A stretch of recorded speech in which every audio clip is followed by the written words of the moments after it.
Nyo TV Rwanda tubazaniye breaking news, ni inkuru yihutirwa kabisa. Maze kuyibona ko kuri Twitter ya RIB, aho barimo batangaza ko mu kanya gashize rwose RIB yafunze Barikana Eugene wari umudepite mu nteko ishinga amategeko y'u Rwanda, aho akurikiranyweho gutunga intwaro mu buryo bunyuranyije n'amategeko. Gusa we avuga ko ngo yazitunze akibana n'abasirikare ngo akibagirwa kuzisubiza.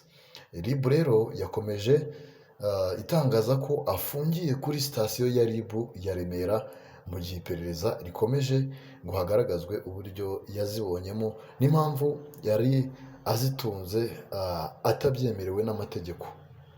RIB rero iributsa abaturarwanda ko gutunga intwaro bifite amategeko abigenga ko kandi anyuranije n'ayo uwo ari we wese aba akoze icyaha, ndetse akurikiranwa nk'uko amategeko ahana mu Rwanda abiteganya kabisa.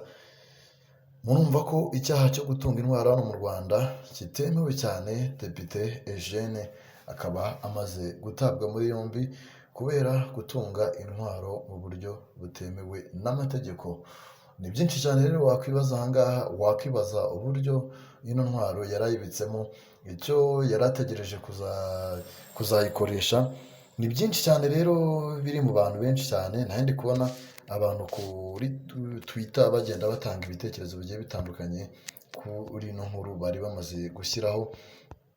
Rero kabisa reka twabyishimira ko uno mudepite afunzwe, ariko y'ibintu buriya bikiri mu iperereza ntabwo ari ngombwa cyane kugira ngo ubivugeho ibintu byinshi cyane. Gusa icyo wamenya cyo ni uko ubu ngubu yamaze kuba nyine atabwa muri yombi, kandi akaba afungiye kuri sitasiyo ya Remera, mu gihe hakiri kurebwa nyine impamvu y'imbunda nyine n'impamvu yayigumanye n'icyatumye yigumana, ndetse buriya ashobora kuba ibyo avuga ari ukuri cyangwa se atari ukuri. Reka dutegereze ibizava mu iperereza. Ibi ni ibyegeranyo TV, kanda subscribe ujye ubana natwe mu biganiro tugenda